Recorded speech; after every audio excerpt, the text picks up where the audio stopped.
Students, welcome to all. My name is Deepmala Ramcharan and today we will start NCERT class 8th Geography chapter 4 Agriculture Krishi. In this lecture video we will discuss about what is agriculture, types of agriculture,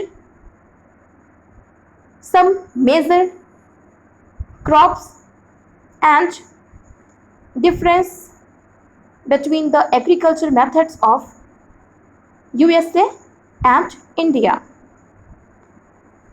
So let's start. Gurpreet, Madhu and Tina were walking through the village where they saw a farmer tilling land. Gurpreet, मधु और टीना एक गांव से गुजर रहे थे। वहां उन्होंने एक किसान को खेत की जुताई करते हुए देखा।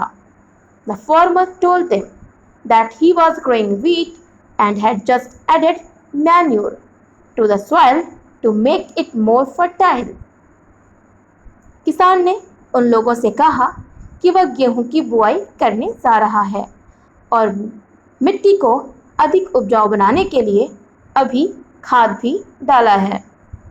He told the children that the wheat would fetch a good price in the mandi, from where it would be taken to factories to make bread and biscuit from the flour. उसने बच्चों को बताया कि गेहूं मंडी में अच्छी कीमत पर बिकेगा, फिर वहां से उसे आटे की फैक्ट्री में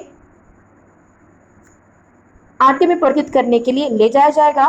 देन उस आटे से डबल रोटी और बिस्किट बनाने के लिए अलग फैक्ट्रीज में उसे ले जाया जाएगा। This transformation from a plant to a finished product involves three types of economic activities. There are primary, secondary and tertiary activities. पौधे से परिष्कृत उत्पाद तक के रूपांतरण में तीन प्रकार की आर्थिक क्रियाएं सम्मिलित हैं। फर्स्ट है प्राथमिक क्रिया, द्वितीयक क्रिया एंड देन तृतीयक क्रिया। Primary activities include all those connected with extraction and production of natural resources. प्राथमिक क्रिया के अंतर्गत उन सभी क्रियाओं को शामिल किया जाता है जिनका संबंध प्राकृतिक संसाधनों के उत्पादन और निष्कर्षण से है। Agriculture, fishing and gathering are good examples. कृषि, मत्स्य, मछली पालन और संग्रहण इनके अच्छे उदाहरण हैं।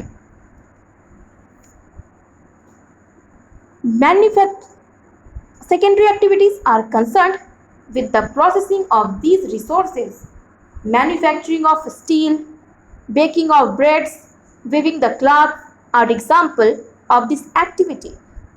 द्वितीय क्रियाएं इन संसाधनों के प्रसंस्करण से संबंधित हैं। इस्पात विनिर्माण, डबल रोटी बनाना, कपड़ा बुनना सेकेंडरी क्रियाओं के उदाहरण हैं। Tertiary activities provide support to the primary and secondary sectors through services, transport, trade, banking, insurance, and advertising are examples of tertiary activities. तृतीय क्रियाएं प्राथमिक और द्वितीयक क्षेत्र को सेवा कार्यों द्वारा सहयोग प्रदान करती हैं। यातायात, व्यापार, बैंकिंग और विज्ञापन तृतीय क्रियाओं के उदाहरण हैं।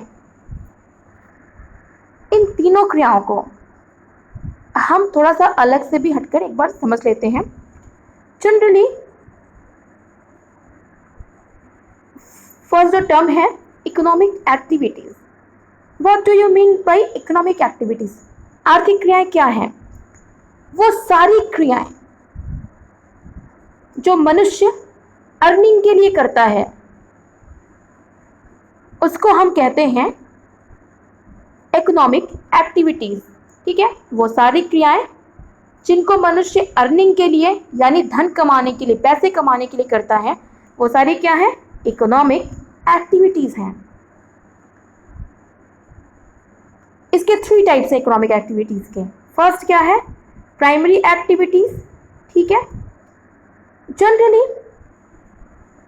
जब मनुष्य नेचर के साथ इंटरेक्शन करके प्रोडक्शन करता है, उत्पादन करता है, जब मनुष्य नेचर के साथ इंटरेक्शन करके, ठीक है, अर्थात प्रकृति के साथ अंतःक्रिया करके उत्पादन करता है, प्रोडक्शन करता है, तो उसको हम कहते हैं प्राथमिक क्रिया। ठीक, फॉर एग्जाम्पल के लिए एग्रीकल्चर को लेते हैं। लैंड क्या है? नेचुरल थिंग है, ठीक है, प्राकृतिक चीज है, प्रकृति है। मनुष्य क्या करता है एग्रीकल्चर में? टेक्नोलॉजी के थ्रू, ठीक है, फॉर एग्जांपल के लिए आपका ट्रैक्टर हो गया, हार्वेस्टर हो गया, या सीड्स हो गए, तो टेक्नोलॉजी के थ्रू मानव इस नेचुरल इन्वायरमेंट यानी लैंड के साथ इंटरेक्शन करता है, इसकी प्लॉइंग करता है, इसमें सीड्स डालता है, देन इसकी कटाई करता है, इसमें फर्टिलाइजर डालता है। ठीक है, तो इस तरह से जो है नेचुरल इन्वायरमेंट के साथ मानव क्या करता है? टेक्नोलॉजी के थ्रू इंटरेक्शन करता है। देन क्या होता है? इसमें क्रॉप्स का प्रोडक्शन होता है। ठीक है, इस तरह से हम देख सकते हैं कि जब भी मनुष्य नेचर के साथ इंटरेक्शन करके प्रोडक्शन करता है तो उसको हम कहते हैं प्राइमरी एक्टिविटीज़। ठीक है, सेकंड उदाहरण दे सकते हैं माइनिंग, खनन। ठीक है, खनन में क्या करते हैं कि अगर हमें पेट्रोलियम निकालना है या फिर कोल निकालना है तो हम जो है जो हमारे माइंस हैं, ठीक है, वो अर्थ सरफेस का पार्ट है। अर्थ सरफेस क्या है? लिथोस्फीयर, नेचुरल थिंग है। ठीक है, तो उससे क्या करते हैं कि हम जो है लैंड के अंदर से, भूमि के अंदर से चीज़ों को निकालते हैं टेक्नोलॉजी के थ्रू। इसमें भी क्या कर रहे हैं? हम नेचर के साथ, लैंड के साथ इंटरेक्शन कर रहे हैं। ठीक है, एक थर्ड है गैदरिंग। ठीक है, यानी चीज़ों को इकट्ठा करना। जब हम प्रकृति से फल फूल या जो है उसके स्टेम्स या उसकी लकड़ियाँ इकट्ठा करते हैं तो हम क्या करते हैं? नेचर के साथ इंटरेक्शन करते हैं, अंतःक्रिया करते हैं। तो एग्रीकल्चर, माइनिंग, गैदरिंग, ये क्या हो गई? आपकी प्राइमरी एक्टिविटीज़ हो गई। वो सारी इकोनॉमिक एक्टिविटीज़ जिसमें ह्यूमन डायरेक्टली नेचर के साथ इंटरेक्शन करके प्रोडक्शन करता है तो उसको हम कहते हैं प्राइमरी एक्टिविटीज़ या प्राथमिक क्रिया। ठीक है, इन प्राथमिक इकोनॉमिक एक्टिविटीज़ के थ्रू जो भी चीज़ें प्राप्त हुई, जब हम उनकी प्रोसेसिंग करके प्रोडक्शन करते हैं किसी चीज़ का तो उसको हम कहते हैं सेकेंडरी एक्टिविटीज़। ठीक है, आपने देखा होगा कि लैंड से मान लीजिए कि वीट का प्रोडक्शन हुआ। ठीक है, इस वीट को हम डायरेक्टली घरों में भी जो है आटे में कन्वर्ट करके यूज़ कर सकते हैं, या फिर जो है कई बार क्या होता है कि इस बीज को ये मंडी में जाता है, दिन वहाँ से जो है जो बड़े बड़े हमारे फैक्ट्री के मालिक होते हैं वो जो है इनको खरीदते हैं। देन यहाँ से ये प्रोसेसिंग के लिए, ये गेहूँ प्रोसेसिंग के लिए मिल में जाता है। ठीक है, फ्लोर मिल्स में जाता है, वहाँ पर इसे आटे में कन्वर्ट किया जाता है। तो ये फैक्ट्री क्या हो गई? ये सेकेंडरी एक्टिविटीज़ हो गई। ठीक है, फ्लोर का प्रोडक्शन, जो फ्लोर मिल हो गया वो क्या हो गया? सेकेंडरी एक्टिविटीज़ हो गया। ठीक है, यानी जो है प्राइमरी एक्टिविटीज़ के थ्रू जो वीट हमने पाया उसको हम फैक्ट्री में ले जाकर फ्लोर में कन्वर्ट किया, आटे में कन्वर्ट किया। तो आटे में कन्वर्ट करना क्या हो गया? प्रोसेसिंग क्या होगी? सेकेंडरी एक्टिविटीज़ हो गई। ठीक है, तो जब भी हम नेचर के साथ प्राप्त की गई चीज़ों को फैक्ट्री में ले जाके प्रोसेसिंग करके उसको मॉडिफाई करते हैं तो वो जो है हमारी सेकेंडरी एक्टिविटीज़ हो जाती हैं। ठीक है, तो आयरन स्टील का फॉर्मेशन, आयरन ओर डायरेक्टली हम ज़मीन से माइनिंग करते हैं आयरन ओर की, देन उसको हम फैक्ट्रीज में ले जाकर आयरन स्टील में कन्वर्ट करते हैं। ठीक है, तो इस्पात का विनिर्माण या फ्लोर से डबल रोटी बनाना, आटे से डबल रोटी बनाना, कॉटन से कपास से कपड़े की बुनाई करना, ये सारे क्या होगी, सेकेंडरी एक्टिविटीज हो गई। थर्ड है टर्शरी एक्टिविटीज, वो सारी एक्टिविटीज जो primary sector, primary economic activities और सेकेंडरी एक्टिविटीज को सर्विसेज प्रोवाइड कराती हैं, उनको हम कहते हैं टर्शरी एक्टिविटीज। फॉर एग्जाम्पल के लिए अगर हम ट्रांसपोर्टेशन की बात करें, रोड, रेल, वाटर, इलेक्ट्रिसिटी, ठीक है, तो इसकी आवश्यकता प्राइमरी सेक्टर में भी होती है, सेकेंडरी सेक्टर में भी होती है। हमें इरिगेशन करना है, ठीक है, इरिगेशन के लिए क्या चाहिए, बिजली चाहिए। हमें इंडस्ट्रीज में जो है मशीनें चलाना है, मशीनें चलाने के लिए क्या चाहिए, हमें इलेक्ट्रिसिटी चाहिए। हमें एग्रीकल्चर प्रोडक्शन को मार्केट तक पहुंचाना है, हमें क्या चाहिए, हमें व्हीकल चाहिए, साथ ही साथ अच्छी रोड होनी चाहिए, ठीक है। तो रोड क्या हो गया, टर्शरी एक्टिविटीज़ है, क्यों, एग्रीकल्चर को सर्विस प्रोवाइड करा रहा है, ठीक। इसी तरह हमें फैक्ट्रीज़ में जो हम गुड्स का प्रोडक्शन करते हैं, चीज़ों का प्रोडक्शन करते हैं, उसको मार्केट तक पहुंचाने के लिए क्या चाहिए, हमें ट्रांसपोर्टेशन चाहिए, ठीक है।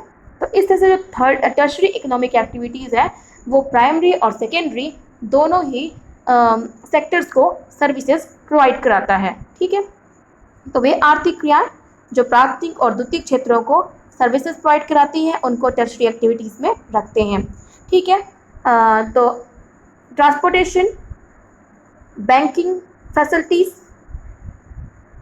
बीमा फैसिलिटीज़, एडवर्टाइजमेंट, इसके अलावा हेल्थ, एजुकेशन, ये सारा टर्शरी एक्टिविटीज़ में आते हैं।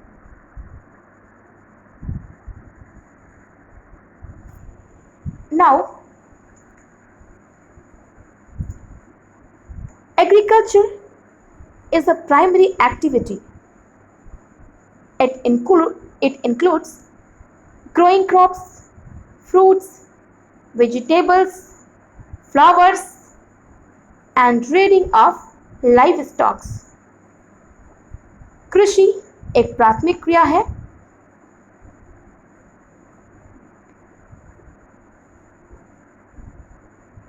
इसके अंतर्गत फसलों, फलों, सब्जियों, फूलों का उत्पादन तथा पशुपालन को शामिल किया जाता है।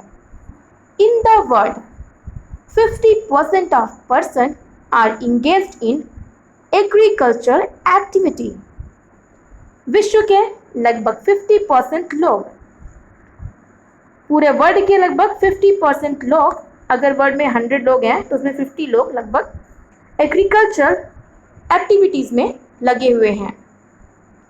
2/3 of India's population it still depend on agriculture. Bharat की लगभग 2/3 जनसंख्या कृषि कार्यों में लगी हुई है। एक चीज़ और बता दूं मैं यहाँ पर, जनरली हमने पढ़ा ना primary, secondary, tertiary activities, 3 types की एक्टिविटीज़ होती हैं। जो लोग प्राइमरी एक्टिविटीज़ में लगे होते हैं, जो प्राइमरी एक्टिविटीज़ का काम करते हैं, एग्रीकल्चर का कहते हैं, उनको हम कहते हैं रेड कॉलर पर्सन, ठीक है। क्या कहते हैं, जो प्राइमरी एक्टिविटीज़ करते हैं उनको कहते हैं रेड कॉलर पर्सन। जो लोग सेकेंडरी एक्टिविटीज़ करते हैं उनको हम कहते हैं ब्लू कॉलर पर्सन, और जो लोग टर्शरी एक्टिविटीज़ करते हैं उनको हम कहते हैं पिंक कॉलर पर्सन, ठीक है। तो कई बार एग्जामिनेशन में पे ये भी आ जाता है कि जो लोग एग्रीकल्चर एक्टिविटीज़ में लगे उनको क्या कहते हैं, तो रेड कॉलर पर्सन। जो लोग इंडस्ट्रियल एक्टिविटीज़ में हैं ब्लू कॉलर पर्सन, और जो लोग टर्शरी एक्टिविटीज़ सर्विसेज में हैं उनको हम पिंक कॉलर पर्सन कहते हैं, रेड, ब्लू, पिंक। देन है favorable topography of soil and climate are vital for agriculture activity. The land on which the crops are grown is known as arable. अनुकूल स्थलाकृति, ठीक है। स्थलाकृति मतलब होता है लैंड टाइप, माउंटेनियस लैंड है, प्लेटू है या प्लेन लैंड है, ठीक है। तो अनुकूल स्थलाकृति, मिट्टी और जलवायु कृषि क्रियाकलाप के लिए अनिवार्य है। ठीक है, अगर किसी स्थान पर फेवरेबल फर्टाइल लैंड्स उपजाऊ भूमि है, प्लेन एरिया है और टेम्परेचर और रेनफॉल एग्रीकल्चर के लिए उपयुक्त है, तो वहाँ पे अच्छा प्रोडक्शन होता है। जिस भूमि पर फसलें उगाई जाती हैं उन्हें हम एरिएबल लैंड यानी कृषिगत भूमि कहते हैं। Figure number 4.1 in the map you can see that agricultural activity is connected in those regions of the world where suitable factors for the growing of crops exist। आप फिगर नंबर 4 में देख सकते हैं कि कृषि क्रियाकलाप विश्व के उन्हीं भागों में संकेंद्रित है जहां फसलों को उगाने के लिए उपयुक्त कारक विद्यमान हैं। ठीक है, तो ये जो फेवरेबल कंडीशंस दिए गए हैं एग्रीकल्चर के लिए कि अच्छी टोपोग्राफी, स्थलाकृति होनी चाहिए, मिट्टी उपजाऊ होनी चाहिए और जलवायु, इन तीनों को अंडरलाइन कर लीजिए। कई बार आपके एग्जाम में पूछ देता है कि उन फैक्टर्स का नाम लिखिए जो एग्रीकल्चर को अफेक्ट करते हैं। ठीक है, तो टोपोग्राफी, सॉइल एंड क्लाइमेट आपको लिखना है। एक चीज और यहाँ पे देखते हैं, कॉर्नर में दिया है वर्ड ओरिजिन। ठीक है, the word agriculture is derived from Latin word ager और agri means soil and culture meaning cultivation. Agriculture शब्द की उत्पत्ति लैटिन भाषा के शब्द एग्री या एगर तथा कल्चर से हुई है। एग्री का मतलब है मृदा यानी सॉइल, कल्चर का अर्थ है कृषि करने से। ठीक है, तो एग्रीकल्चर शब्द की उत्पत्ति दो शब्दों से हुई है, एग्री या एगर जिसका अर्थ है सॉइल और कल्चर मतलब कृषि करना। नेक्स्ट,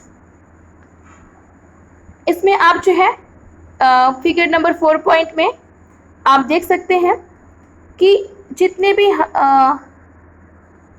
ग्रीन एरियाज आपको दिखाई दे रहे हैं, ठीक है, लाइट ग्रीन एरियाज दिखाई दे रहे हैं, वो क्या है? एग्रीकल्चर एरिएबल लैंड्स हैं। ठीक है, ये जनरली हम वहीं पर देख रहे हैं जहाँ पर फर्टाइल लैंड्स है, क्लाइमेटिक कंडीशंस फेवरेबल हैं और जहाँ पर प्लेन एरिया ज़्यादा है, वहीं पर ये एग्रीकल्चर प्रोडक्शन एरिया आपको एरिएबल लैंड्स दिखाई दे रहे हैं इस मैप में। नाउ डू यू नो, क्या आप जानते हैं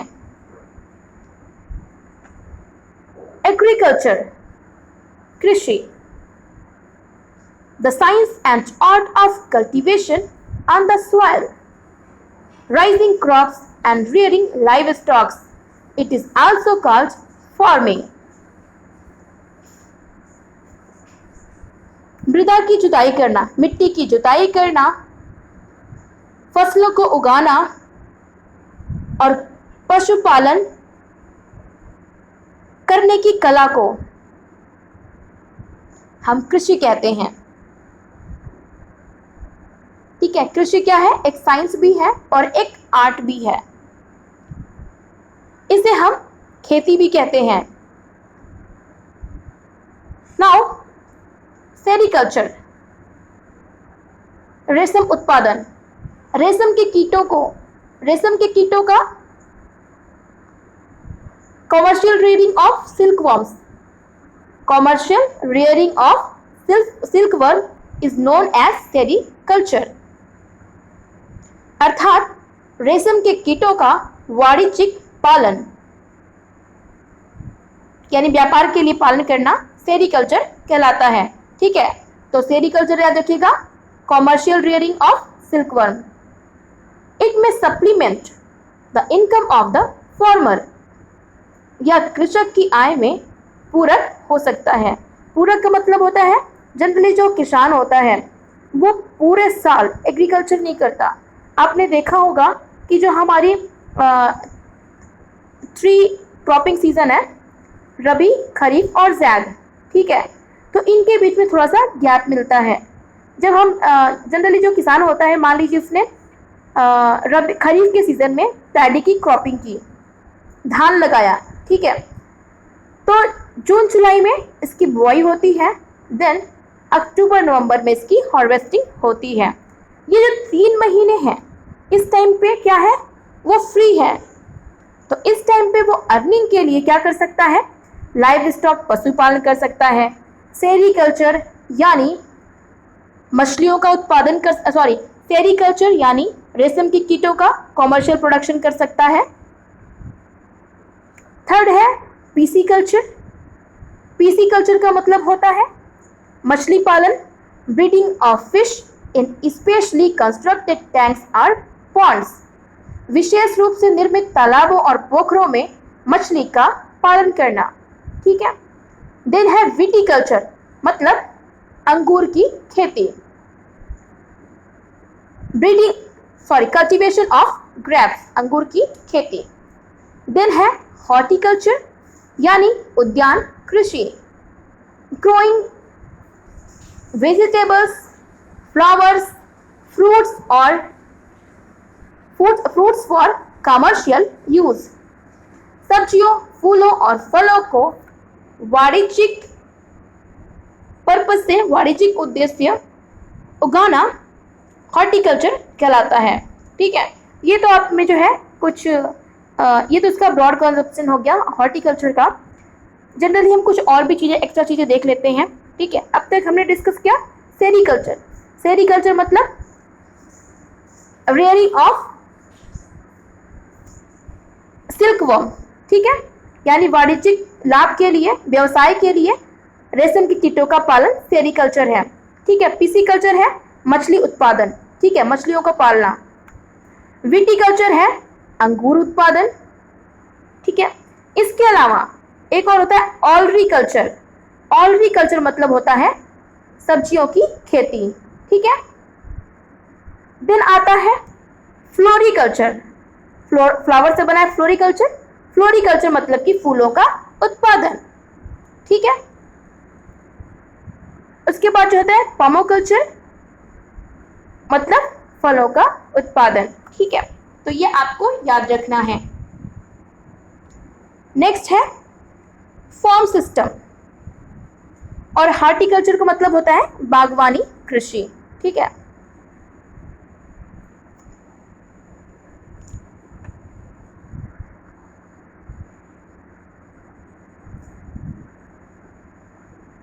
Farm system or farming can be looked at as a system.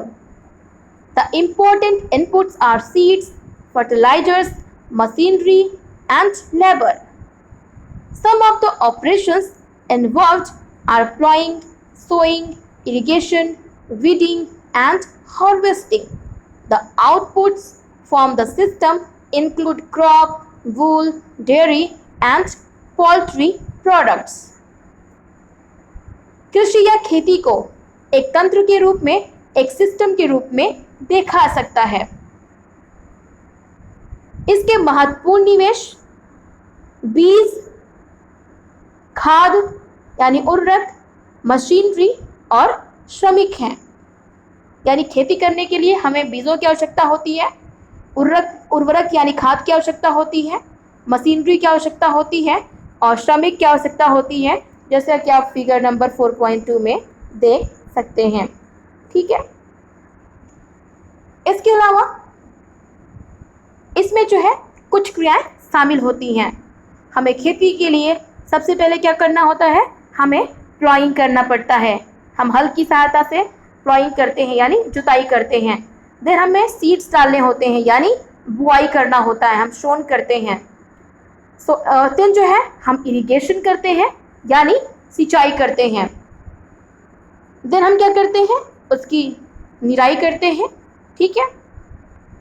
Weeding करते हैं, उसमें से घासों को अलग करते हैं, छोटी छोटी घासों को अलग करते हैं।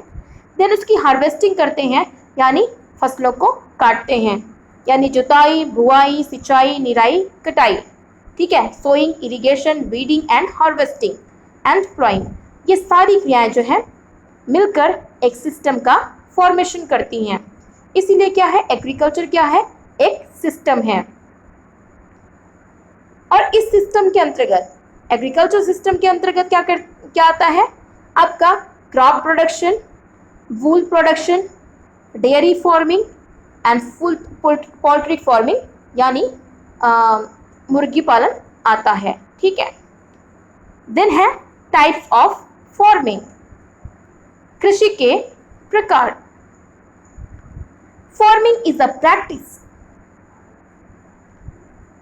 farming is practiced in various ways across the world depending upon the geographical conditions, demand of produce, labor and level of technology. Farming can be classified into two main types. These are subsistence farming and commercial farming. विश्व में कृषि विभिन्न तरीकों से की जाती है। भौगोलिक दशाओं, उत्पाद की मांग, श्रम और प्रौद्योगिकी के स्तर के आधार पर हम कृषि को दो प्रकारों में बांट सकते हैं। पहला है सब्सिस्टेंस फार्मिंग, यानी ऐसी कृषि जो जीविका निर्वहन के लिए की जाती है, अपनी नीड्स को फुलफिल करने के लिए करते हैं। ठीक है, तो फर्स्ट होगी सब्सिस्टेंस यानी निर्वाह कृषि। दूसरा है कॉमर्शियल फार्मिंग, यानी वाणिज्यिक कृषि, ऐसी कृषि जो हम ट्रेडिंग के पर्पज से, व्यापार के पर्पज से उद्देश्य करते हैं। ठीक है, तो निर्वाह कृषि यानी सब्सिस्टेंस फार्मिंग, जो कि हम अपनी नीड्स को फुलफिल करने के लिए करते हैं। दूसरा है कॉमर्शियल फार्मिंग, जो कि हम उत्पादों को निर्यात करने के लिए, एक्सपोर्ट करने के लिए या ट्रेड करने के लिए करते हैं। ठीक है, तो याद रखिएगा टाइप्स ऑफ कृषि दो प्रकार की होती है, सब्सिस्टेंस यानी निर्वाह कृषि, दूसरा कॉमर्शियल यानी वाणिज्यिक कृषि। फर्स्ट है सब्सिस्टेंस फार्मिंग, निर्वाह कृषि। This type of farming is practised to meet the need of the farmer's family. इस प्रकार की खेती कृषक परिवार की आवश्यकताओं को पूरा करने के लिए की जाती है। Traditionally low levels of technology and household labour are used to produce on small outputs. Subsistence farming can be further classified as intensive subsistence and primitive subsistence farming. पारंपरिक रूप से कम उपज प्राप्त करने के लिए निम्न स्तरीय प्रौद्योगिकी और पारिवारिक श्रम का उपयोग किया जाता है। ठीक है, जनरली हम इसको थोड़ा सा इससे हटकर देखते हैं। जनरली जो आपका जीवन निर्वाह कृषि है, सब्सिस्टेंस फार्मिंग है, ऐसी जगह पर क्या आता है जहाँ पर लैंड साइज जो होता है, ठीक है, एग्रीकल्चर लैंड साइज वो स्मॉल होता है, जहाँ पर कृषि भूमि का आकार छोटा होता है और पॉपुलेशन ज़्यादा होती है। ठीक है, जहाँ पर लैंड साइज स्मॉल होता है और पॉपुलेशन ज़्यादा होती है। ठीक है, साथ ही जो है ओल्ड टेक्निक्स, एग्रीकल्चर की ओल्ड टेक्निक्स का प्रयोग किया जाता है। ठीक है, यहाँ पर चूँकि हम ओल्ड टेक्निक्स का यूज़ कर रहे हैं तो इस स्मॉल साइज के लैंड से प्रोडक्शन भी कम होता है, सिर्फ इतना ही प्रोडक्शन होता है जो कि उस किसान के फैमिली की आवश्यकताओं को पूरा कर सके। ठीक है, तो ये है निर्वाह कृषि। जो निर्वाह कृषि है उसको फिर से हम जो है दो प्रकारों में डिवाइड कर सकते हैं। फर्स्ट है इंटेंसिव सब्सिस्टेंस एग्रीकल्चर और primitive subsistence agriculture. In intensive subsistence agriculture, the farmer cultivates a small plot of land, using simple tools and more labor. Climate with large number of days with sunshine and fertile soil permit growing of more than one crop annually on the same plot. गहन निर्वहन कृषि में किसान एक छोटे से भूखंड पर साधारण औजारों और अधिक श्रम से खेती करता है। अधिक धूप वाले दिनों से युक्त जलवायु और उर्वर मिट्टी वाले खेत में एक वर्ष में अधिक से अधिक फसलें उगाई जा सकती हैं।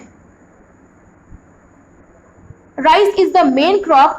Other crops include wheat, maize, pulses, and oil seeds.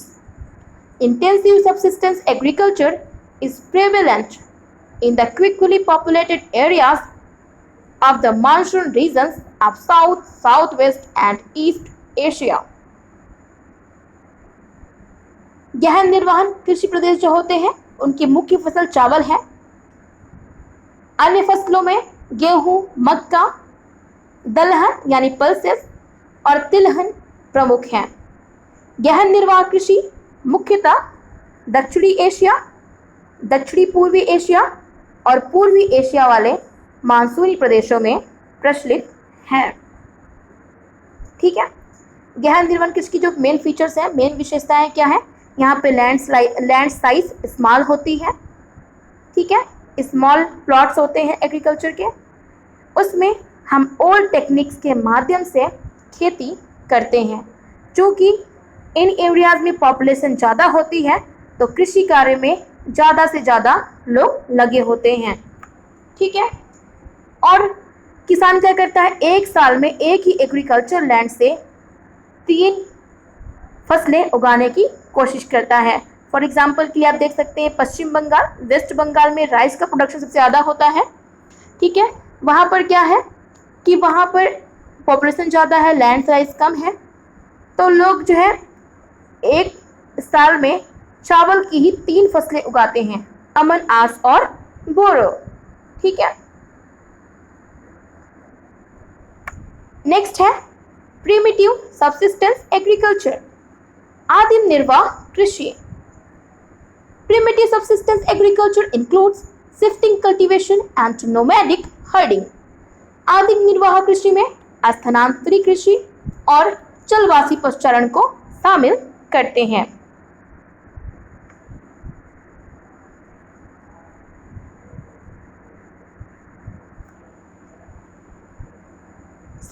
Shifting cultivation is practiced in the thickly forested areas of Amazon basin, tropical Africa, parts of Southeast Asia and Northeast India. स्थानांतरित कृषि। ठीक है, पहले मैं थोड़ी सी इसकी फीचर्स बता दूं कि शिफ्टिंग एग्रीकल्चर है क्या। जनरली जितने भी आदिवासी एरिया हैं, ठीक है, शेड्यूल ट्राइब्स एरिया है, या जितने भी जो है घने जंगल वाले प्रदेश हैं, ठीक है, वर्ल्ड में, वहाँ पर क्या है कि घने जंगल है, जो पीपल्स हैं वो क्या करते हैं? एग्रीकल्चर लैंड के फॉर्मेशन के लिए, खेतों के निर्माण के लिए एंड फॉरेस्ट को जला देते हैं। ठीक है, क्या करते हैं? फॉरेस्ट में आग लगा देते हैं। जब ये पेड़, यहाँ पे जो फॉरेस्ट में प्लांट्स होते हैं वो जलकर एसिड में कन्वर्ट हो जाते हैं। ठीक है, तो ये जो है, जो खाली लैंड होता है उसमें वो एग्रीकल्चर करना शुरू करते हैं। क्योंकि इसमें जो है हम फायर लगा के एग्रीकल्चर फील्ड का फॉर्मेशन करते हैं, इसीलिए इसको हम कहते हैं स्लैश एंड बर्न एग्रीकल्चर। ठीक है, काटो और जलाओ कृषि। देन है सेकेंड बात ये है कि इस एग्रीकल्चर फील्ड पर जिसका फॉर्मेशन हुआ, लोग तब तक खेती करते हैं जब तक कि इसकी फर्टिलिटी कम ना हो जाए, तथा जो लोग होते हैं वो ओल्ड टेक्निक्स का यूज़ करते हैं, यानी लकड़ी के हल का यूज़ करते हैं, लोकल सीड्स का यूज़ करते हैं और वर्षा पे सिंचाई के लिए डिपेंड करते हैं। तो इस तरह से वो जो है पर्टिकुलर एरिया में एग्रीकल्चर करते हैं। देन क्या होता है, जब इस पर्टिकुलर लैंड की फर्टिलिटी कम हो जाती है, उपजाऊपन कम हो जाता है और प्रोडक्शन कम हो जाता है, तो वो इस एरिया को छोड़कर अदर एरिया में जाते हैं और वहाँ पर फिर से जंगलों में आग लगाते हैं, उनको काटते हैं और साफ करके फिर से एग्रीकल्चर लैंड में कन्वर्ट करते हैं। ठीक है, फिर इस लैंड को छोड़कर यहाँ पे ये खेती करने लगते हैं और तब तक एग्रीकल्चर करते हैं जब तक कि इसकी फर्टिलिटी कम ना हो जाए। तब तक जो पीछे वाला एरिया होता है एग्रीकल्चर लैंड, वहाँ पर क्या होता है, फिर से वहाँ पे प्लांट्स ग्रो करते हैं और धीरे धीरे इसकी जो फर्टिलिटी होती है वो वापस आ जाती है। ठीक है, फिर जब इस एरिया की फर्टिलिटी कम हो जाती है, उपजाऊपन कम होता है, प्रोडक्शन कम हो जाता है, तो फिर से ये पिछले लैंड पे जो है माइग्रेट कर जाते हैं, मूव कर जाते हैं। ठीक है, तो आप देख रहे हैं कि यहाँ पे जो इनका एग्रीकल्चर लैंड है वो शिफ्ट कर रहा है।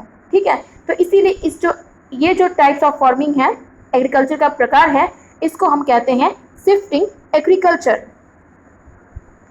जनरली ब्राजील के, दक्षिणी अफ्रीका के, ब्राजील जो है, अमेज़न के जंगल ब्राजील में है और ब्राजील जो है साउथ अमेरिका में है, दक्षिणी अमेरिका में।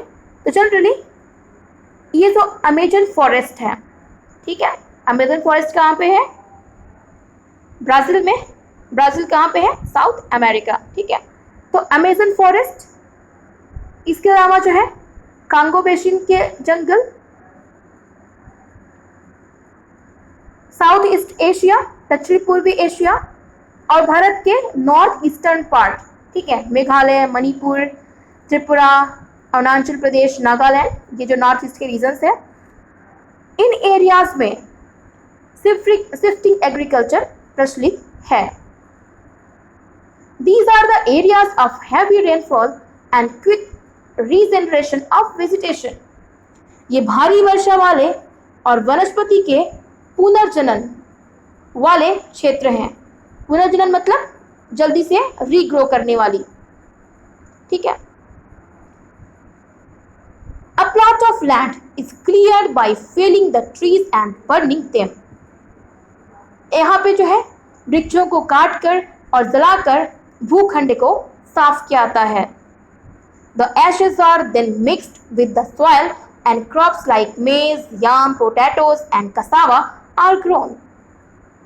तब राख को मिट्टी में मिलाया जाता है। मक्का, रतालू, आलू और कसावा जैसी फसलों का प्रोडक्शन किया जाता है, उत्पादन किया जाता है। After the soil loses its fertility, the land is abundant and the cultivators moves to a new plot.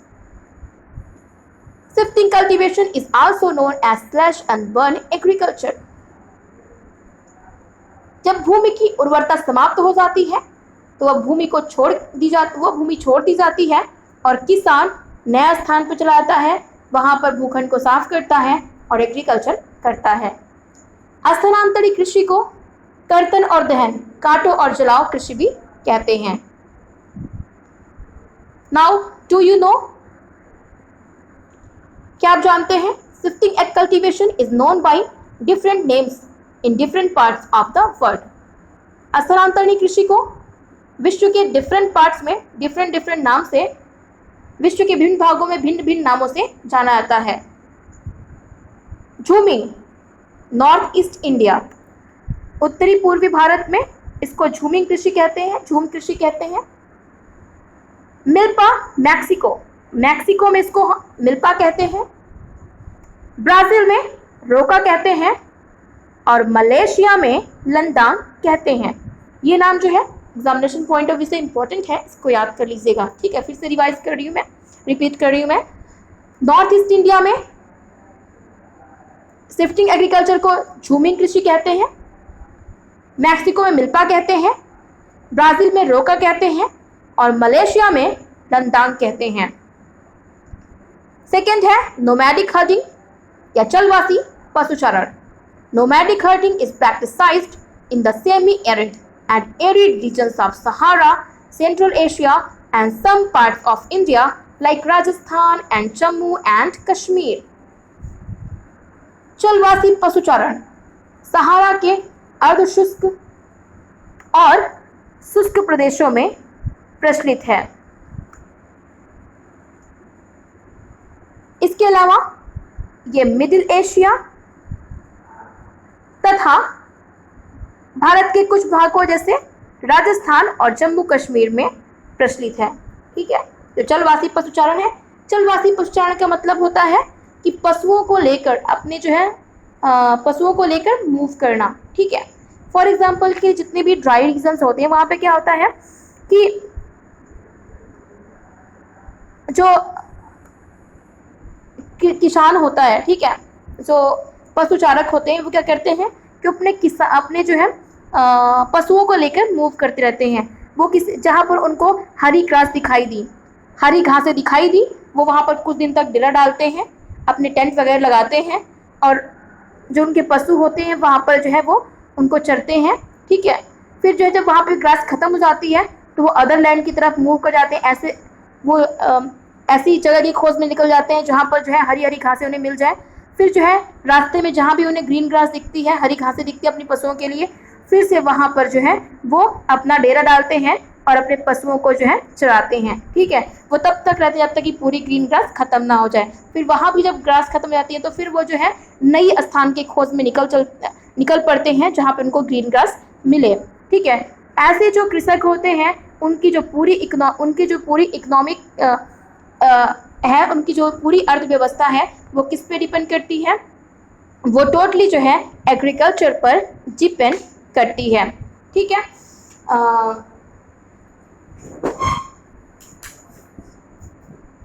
Next है, अच्छा, ये जो पशु चारक होते हैं वो क्या करते हैं, कहाँ से अर्निंग करते हैं? ये जनरली इन पशुओं को बेचकर या इनके जो है जो मीट्स होते हैं उनको बेचकर या इनके दूध बेचकर वो अर्निंग करते हैं, ठीक है। तो आइए देखते हैं। Nomadic herding is practiced in the semi-arid and arid regions of Sahara, Central Asia and some parts of India, like Rajasthan and Jammu and Kashmir. जो चलवासी पशुचारण है, सहारा कहाँ है? सहारा के बारे में एक चीज़ और हम रिवाइज कर लेते हैं। सहारा जो है वर्ल्ड का लार्जेस्ट डेजर्ट है, ठीक है। सहारा कहाँ पर? अफ्रीका में है, नॉर्थ अफ्रीका में है, और Sahara is the world largest desert, ठीक है। सहारा एरिया के आधार पर विश्व का सबसे बड़ा रेगिस्तान है, ठीक है। सहारा रेगिस्तान विश्व का सबसे बड़ा रेगिस्तान है। लेकिन अगर पॉपुलेशन के बेस पे आ जाए कि जनसंख्या के आधार पर विश्व का सबसे बड़ा रेगिस्तान कौन सा है, डेजर्ट कौन सा है, तो इंडिया का थार मरुस्थल विश्व का सबसे बड़ा रेगिस्तान है जनसंख्या के आधार पर। मतलब कि ऐसा डेजर्ट एरिया है थार जहाँ पर ज़्यादा पॉपुलेशन रहती है, ठीक है। तो जो नोमैडिक हर्डिंग है, चलवासी पशुचारण है, वो सहारा में, मध्य एशिया में, भारत के थार और जम्मू कश्मीर में तथा सेंट्रल एशिया, मध्य एशिया के कुछ पार्ट में पाई जाती है। In this type of farming herdsmen move from place to place with their animals for food and water along defined routes. इस प्रकार के कृषि में जो पशुचारक होते हैं, पशुओं को पालने वाले होते हैं लोग, वो अपने पशुओं के साथ चारे और पानी की तलाश में एक स्थान से दूसरे स्थान पर निश्चित मार्गों से घूमते रहते हैं। This type of movement arises in response to climatic constraints and terrain. Sheep, camel, yak and goats are most commonly reared. They provide milk, meat, wool, hides and other products to the herds and their families. इस प्रकार की गतिविधि जलवायु बाधाओं और भूभाग की प्रतिक्रिया स्वरूप उत्पन्न होती है, ठीक है। मतलब ये जो है जलवायु की वजह से मूव करते हैं या फिर जो है भूभाग मतलब कि किसी जिस पर्टिकुलर एरिया में वो हैं वहाँ पर या तो ग्रासेस की कमी हो जाए या फिर जो है वाटर की कमी हो जाए तो इनको मूव करना पड़ता है। जलवायु बाधाओं से मुझे याद है, मैं एक चीज़ आपको बता दूं, यहाँ पर जो हमारे हिली एरियाज़ हैं, माउंटेनियस एरियाज़ हैं, वहाँ पर जो इनका मूवमेंट होता है पशुचारकों का, वो जो है क्लाइमेटिक कंडीशन के कारण होता है, ठीक है। जम्मू कश्मीर में जितने भी हमारे गुज्जर बकरवाल हैं, ठीक है, वो क्या करते हैं, जब गर्मी का सीज़न होता है, ठीक है, तो ये जो है हिमालय की अपर वैली की तरफ मूव करते हैं। वहाँ पर मीडोज़ मिलती हैं, ग्रीन ग्रास के बड़े बड़े एरियाज़ मिलते हैं, वहाँ वो पशुओं को चराते हैं। जैसे ही विंटर आता है, अपर वैलीज़ में क्या होता है, स्नो पड़ जाती है, बर्फ पड़ जाती है, तब इनको क्या करना पड़ता है, लोअर वैली की तरफ मूव करना पड़ता है। और जब तक विंटर खत्म नहीं होता तब तक वो लोअर वैली निचली घाटियों में ही रहते हैं। ठीक है, तो ये जो सीजनल माइग्रेशन है, यहाँ पर क्या कौन सा फैक्टर जो है काम कर रहा है, यहाँ पर जो है क्लाइमेटिक फैक्टर काम कर रहा है इनके मूव करने में। ठीक है, ये पशुचारक जो है मुख्यतः भेड़, ऊंट, मवेशी यानी गाय, भैंस इत्यादि, याक और बकरियों को पालते हैं। ये पशुचारक को और उनके परिवारों के लिए दूध, मांस, ऊन, खाल और अन्य उत्पाद उपलब्ध कराते हैं। देन है कॉमर्शियल फार्मिंग यानी वाणिज्यिक कृषि, व्यापारिक कृषि। The commercial farming, crops are grown and animals are reared for sale in market. वाणिज्यिक कृषि में फसल उत्पादन और पशुपालन बाजार में विक्रय हेतु किया जाता है। ठीक है, यानी जो इस टाइप की एग्रीकल्चर में जो क्रॉप प्रोडक्शन करते हैं और रियरिंग करते हैं, ठीक है, एनिमल रियरिंग करते हैं, वो स्पेशली हम बेचने के पर्पज से, ठीक है, यानी व्यापार के पर्पज से करते हैं, व्यापार के उद्देश्य से करते हैं। The area cultivated and the amount of capital used is large. Most of the work is done by machines. Commercial farming includes commercial gain farming, mixed farming and plantation agriculture. इस प्रकार के कृषि में जो है अधिक विस्तृत कृषि क्षेत्र और अधिक पूंजी का उपयोग किया जाता है। ठीक है, यानी ऐसे रीजन्स जहां पर एग्रीकल्चर लैंड ज़्यादा है, पॉपुलेशन कम है, वहाँ पर जो प्रोडक्शन होता है वो स्पेशली ट्रेडिंग के पर्पज से या एक्सपोर्ट करने के पर्पज से किया जाता है। ठीक है, चीज़ों को बेचने के उद्देश्य से किया जाता है। और इसके लिए जो है जो लोग होते हैं, जो किसान होते हैं, ज़्यादा से ज़्यादा मॉडर्न मैथड्स का यूज़ करते हैं। ठीक है, मॉडर्न टेक्नोलॉजीज़ का यूज़ करते हैं। फॉर एग्जांपल के लिए प्लॉइंग के लिए, जुताई के लिए वो ट्रैक्टर्स का यूज़ करते हैं। बुआई करने के लिए भी जैसे बड़े बड़े हमारे जो विकसित कंट्रीज़ हैं, डेवलप्ड कंट्रीज़ हैं, साउथ अमेरिका हो गया, ऑस्ट्रेलिया हो गया, यहाँ पे बुआई के लिए भी जो हेलीकॉप्टर्स का यूज़ किया जाता है, क्योंकि जो फॉर्म्स होते हैं बहुत ज़्यादा बड़े बड़े होते हैं। ठीक है, तो बुआई के लिए भी यहाँ पे मशीनों का यूज़ किया जाता है। इसके अलावा जो है फसलों के उपजाऊपन को बनाए रखने के लिए, फर्टिलिटी को बनाए रखने के लिए ज़्यादा से ज़्यादा फर्टिलाइजर्स, इंसेक्टिसाइड, पेस्टिसाइड्स का यूज किया जाता है।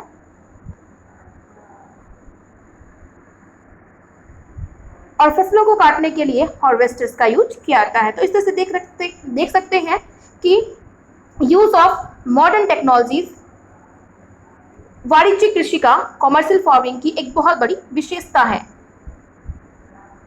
कॉमर्शियल फार्मिंग में ग्रेन फार्मिंग यानी अनाजों की कृषि भी हो सकती है। मिश्रित फार्मिंग, मिक्स्ड फार्मिंग का मतलब होता है कि हम एग्रीकल्चर लैंड पे पशुओं का पालन भी कर रहे हैं और साथ ही एग्रीकल्चर भी कर रहे हैं। ठीक है, मतलब कि क्रॉप प्रोडक्शन भी जब हम एक ही एग्रीकल्चर लैंड पे क्रॉप प्रोडक्शन और एनिमल रियरिंग साथ में करते हैं, यानी फसल उत्पादन और पशुपालन जब हम साथ में करते हैं तो उसको हम कहते हैं मिक्स्ड फार्मिंग। ठीक है, मिक्स्ड फार्मिंग में क्या करते हैं कि हमारा जो प्रोडक्शन होता है वो या तो पशुओं को खिलाने के लिए ही होता है। ठीक है, एंड प्लांटेशन एग्रीकल्चर, जो बागवानी कृषि है, वो भी कॉमर्शियल फार्मिंग का ही पार्ट है। ठीक है, जनरली कॉमर्शियल फार्मिंग में जो ग्रैंड फार्मिंग होती है, यानी जो अनाजों का उत्पादन होता है, और जो प्लांटेशन यानी बागवानी कृषि होती है, ये दोनों ही मोनोक्रॉपिंग होती है, यानी एक ही फसल को हम ज़्यादा से ज़्यादा उगाते हैं। In commercial grain farming, crops are grown in commercial purpose. वाणिज्यिक अनाज कृषि में फसलें वाणिज्यिक उद्देश्य से यानी व्यापार के उद्देश्य से उगाई जाती हैं। Wheat and maize are common commercial grown grains. गेहूं और मक्का सामान्य रूप से उगाई जाने वाली फसलें हैं। Major areas where commercial grain farming is practiced are temperate grassland of North America, Europe and Asia. उत्तरी अमेरिका का जो ये प्रेरीज लैंड है, ठीक है, उत्तरी अमेरिका का जो टेम्परेट ग्रासलैंड जिसको हम प्रेरीज कहते हैं, शीतोष्ण घास प्रदेश जिसको हम प्रेरीज कहते हैं, वो गेहूं के प्रोडक्शन के लिए सबसे ज़्यादा फेमस है।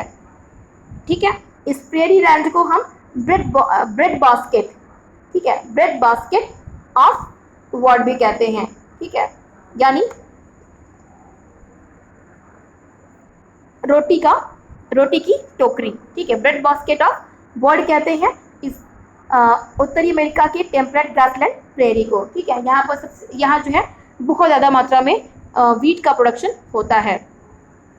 इसके अलावा जो यूरोप और एशिया के टेम्परेट ग्रासलैंड है वो भी, जैसे यूरोप में जो है यूक्रेन, ठीक है, यूक्रेन बहुत ज़्यादा प्रोडक्शन होता है इसका वीट का। तो उत्तरी अमेरिका, यूरोप और एशिया के जो टेम्परेट ग्रासलैंड है वो जो है कॉमर्शियल फार्मिंग के प्रमुख क्षेत्र हैं। देन है these areas are sparsely populated with large farms spreading over hundreds of hectares. Severe winters restrict the growing seasons and only a single crop can be grown. ये क्षेत्र सैकड़ों हेक्टेयर के बड़े बड़े फॉर्मों से युक्त विरल आबादी वाले क्षेत्र हैं। यानी जो उत्तरी अमेरिका, यूरोप और एशिया के टेम्परेट ग्रासलैंड है, यहाँ पर बड़े बड़े एग्रीकल्चर फॉर्म्स होते हैं। ठीक है, जो एग्रीकल्चर फील्ड होती है बहुत बड़ी बड़ी सैकड़ों हेक्टेयर में फैली होती है और उनकी जो आबादी होती है, पॉपुलेशन उन पे काम करने वाली होती है, वो बहुत ही कम होती है। जब ठंड का मौसम होता है तो अत्यधिक ठंड जो है वर्धन काल को यानी क्रॉप ग्रोइंग को बाधित करती है और केवल एक ही फसल जो है वर्ष में उगाई जा पाती है। Now mixed farming. In mixed farming the land is used for growing food and fodder crops and rearing live stock. It is practised in Europe, eastern USA, Argentina, south east Australia, New Zealand and south Africa.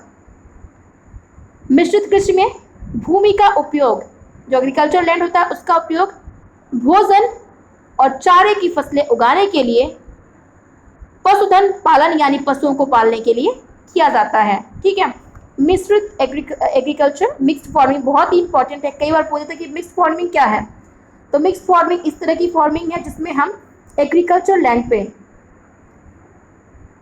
Crop production करते हैं खाने के लिए, यानी food grains का production करते हैं, खाद्य फसलों का प्रोडक्शन करते हैं, प्लस फूडर क्रॉप्स जैसे मक्का हो गया आपका, मतलब फूडर क्रॉप्स का मतलब ऐसी फसलें जो हम पशुओं को उगाने के लिए यूज करते हैं। साथ ही जो है लाइव स्टॉक रियरिंग यानी पशुपालन भी करते हैं। ठीक है, यानी जो है crop production plus animal husbandry पशुपालन, इनको मिलाकर हम कहते हैं मिक्स्ड फार्मिंग। ठीक है, मिक्स्ड फार्मिंग क्या है, मतलब फसल उत्पादन प्लस पशुपालन। ठीक है, फसल उत्पादन प्लस पशुपालन इक्वल टू मिक्स्ड फार्मिंग। ठीक है, मिश्रित कृषि, यानी मिश्रित कृषि में हम भोजन के लिए फसलों को उगाते हैं, चारे के लिए फसलों उगाते हैं और पशुओं का पालन करते हैं। जनरली इस तरह की फार्मिंग यूरोप में, पूर्वी संयुक्त राज्य अमेरिका में, अर्जेंटीना में, दक्षिणी पूर्वी ऑस्ट्रेलिया में और न्यूजीलैंड में प्रचलित है। मैं आपको बता दूं, अर्जेंटीना में मिक्स फार्मिंग बड़े पैमाने पर की जाती है और अर्जेंटीना जो है, ये अर्जेंटीना में जो है एक ग्रासलैंड है, टेम्परेट ग्रासलैंड, उसका नाम क्या है, पंपास ग्रासलैंड। ठीक है, तो पंपास ग्रासलैंड कहाँ पाई जाती है, अर्जेंटीना में पाई जाती है। ये जो पंपास ग्रासलैंड है ये वीट के प्रोडक्शन के लिए और मांस के निर्यात के लिए। ठीक है, अर्जेंटीना जो है विश्व का सबसे बड़ा मीट का एक्सपोर्ट करने वाला कंट्री है। ठीक है, सबसे बड़ा जो है ये मांस निर्यात के लिए फेमस है। सबसे बड़ी मांस की मंडी जो है अर्जेंटीना में है। Now plantation.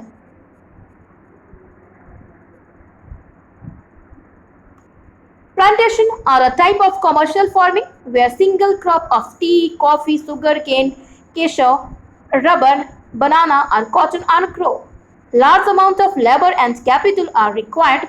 The produce may be processed on the farm itself or in nearby factories. The development of transport network is thus essential for such farming. रोपण कृषि यानी बागवानी कृषि वाणिज्यिक कृषि का कमर्शियल फार्मिंग का एक प्रकार है जहां पर चाय, कॉफी यानी कहवा, काजू, रबड़, केला और कपास आदि की एकल फसल उगाई जाती है। ठीक है, मोनोक्रॉपिंग की जाती है। इसमें बड़े पैमाने पर श्रम यानी लेबर्स की और पूंजी की आवश्यकता होती है। पूंजी मतलब पैसे की आवश्यकता होती है। उत्पाद का प्रसंस्करण यानी प्रोसेसिंग खेतों पर ही या निकट के कारखानों में ही किया जाता है। इस प्रकार की कृषि में परिवहन जाल के विकास की आवश्यकता होती है। Major plantations are found in the tropical regions of the world, rubber in Malaysia, coffee in Brazil, tea in India, Sri Lanka are some examples. रोपण कृषि के मुख्य क्षेत्र विश्व के उष्णकटिबंधीय प्रदेश में पाए जाते हैं, जो इंडिया के ट्रॉपिकल रीजन्स है, ट्रॉपिक ऑफ कैंसर और ट्रॉपिक ऑफ कैप्रिकॉर्न के बीच के, वहां पर जो है इस तरह की एग्रीकल्चर मिलती है। ठीक है, वर्ल्ड के मैप में देखिए ट्रॉपिक ऑफ कैंसर और ट्रॉपिक ऑफ कैप्रिकॉर्न के बीच के जितने भी रीजन्स हैं, ठीक है, वहां पर इस तरह की कृषि मिलती है, प्लांटेशन क्रॉपिंग। ठीक है, मलेशिया में रबड़, ठीक है, मलेशिया दक्षिणी पूर्व एशिया में है, लेकिन इस टाइम पे जो है थाईलैंड का फर्स्ट नंबर है रबर के प्रोडक्शन में। ठीक है, तो मलेशिया में जो है रबर। ब्राजील में कहवा, ब्राजील में विश्व की कहवा की सबसे बड़ी मंडी है साओ पालो। ठीक है, इसके अलावा भारत और श्रीलंका चाय के प्रोडक्शन के लिए फेमस है। ठीक है, Malaysia, Thailand rubber, Brazil coffee और भारत श्रीलंका चाय के प्रोडक्शन के लिए फेमस है। ठीक है, जनरली जो प्लांटेशन फार्मिंग होती है ये एग्रीकल्चर लैंड और फैक्ट्रीज के बीच में इंटरफेस का काम करती है, दोनों को जोड़ने का काम करती है। इन एरियाज में ज़्यादातर फैक्ट्री जो है एग्रीकल्चर लैंड के पास होती हैं। फॉर एग्जांपल अगर हम जो चाय फैक्ट्रियां हैं उनकी बात करें, टी फैक्ट्रीज की बात करें, तो वो जो चाय के बागान हैं उनके पास ही होते हैं। ठीक है, खेतों चाय के जो बागान है उनसे पत्तियों को चुनने के बाद सीधे वो चाय की फैक्ट्रीज में लाता है प्रोसेसिंग के लिए, देन उनसे चाय की पत्तियों का फॉर्मेशन किया जाता है। इसी तरह जहाँ पर जो है रबड़ के बागान है वहाँ पर पास में रबड़ की फैक्ट्री होती है। बागान से जो है लोग जो लेटेक्स होता है, जो दूध होता है, ठीक है, लिक्विड निकलता है रबड़ के प्लांट से, उसको एकत्र करके सीधे फैक्ट्रीज में लाते हैं। वहाँ पे जो है इन लिक्विड से रबड़ का फॉर्मेशन होता है। ठीक है, इस तरह से जो है जो प्लांटेशन एग्रीकल्चर होती है वो एग्रीकल्चर लैंड और फैक्ट्रीज के बीच इंटरफेस का काम करते हैं। इसी तरह से जो बड़े बड़े बनाना के प्लांटेशन के एरियाज होते हैं वहाँ पे पास में जो है चिप्स बनाने की फैक्ट्री भी होती है। जो शुगर केन प्रोडक्शन के एरियाज होते हैं वहाँ पास में जो है शुगर मिल्स होती हैं। ठीक है, नाउ मेजर क्रॉप्स, प्रमुख फसलें। A large variety of crops are grown to meet the requirement of the growing population. Crops also supply raw materials for agro-based industries. Major food crops are wheat, rice, maize and millets. Jute and cotton are fiber crops. Important beverage crops are tea and coffee. बढ़ती हुई जनसंख्या की आवश्यकताओं को पूरा करने के लिए विविध प्रकार की फसलें उगाई जाती हैं। फसलें कृषि आधारित उद्योगों के लिए भी कच्चे माल की आपूर्ति करती हैं। ठीक है, यानी जो हमारा एग्रीकल्चर है, ठीक है, वो उद्योगों को, ऐसे उद्योग जो एग्रीकल्चर पे बेस्ड होते हैं उनको रॉ मटेरियल्स प्रोवाइड कराते हैं। फॉर एग्जांपल के लिए शुगर मिल को शुगर कहाँ से मिलता है, एग्रीकल्चर लैंड से मिलता है, ठीक है। इसके अलावा जो है रबर जो फैक्ट्रीज होते हैं उनको रबर कहाँ से मिलता है, एग्रीकल्चर से मिलता है, ठीक है। जो जो चिप्स फैक्ट्रीज होते हैं उनको आलू बनाना कहाँ से मिलता है, एग्रीकल्चर लैंड से मिलता है, ठीक है। इस तरह से जो है फसलें कृषि आधारित उद्योगों को क्या करती हैं, रॉ मटेरियल्स यानी कच्चे माल प्रोवाइड कराती हैं। गेहूं, चावल, मक्का और बाजरा प्रमुख खाद्य फसलें हैं। जूट, कपास ये रेशेदार फसलें हैं, इनको हम कैश क्रॉप भी कहते हैं। ऐसी फसलें जिनको डायरेक्टली हम सेल करके अर्निंग करते हैं उनको हम कैश क्रॉप करते हैं, ठीक कहते हैं। जैसे जूट हो गया, कपास हो गया, शुगर केन हो गया, रबर हो गया, इनको हम डायरेक्टली क्या करते हैं, एग्रीकल्चर एरिया से निकालते हैं, देन हम इसको फैक्ट्रीज में सेल करते हैं, यानी हमें सीधे कैश मिलता है। तो ये क्या है, कैश क्रॉप्स है। चाय और कहवा भारत की मुख्य पेय फसलें हैं। Rice is the major food crop of the world. It is the staple diet of the tropical and subtropical regions. Rice needs high temperature, high humidity and rainfall. It grows best in alluvial clay soil, which can retain water. China leads in the production of rice, followed by India, Japan, Sri Lanka and Egypt in favorable climatic conditions, as in West Bengal. And Bangladesh 2 to 3 crops are grown in a year.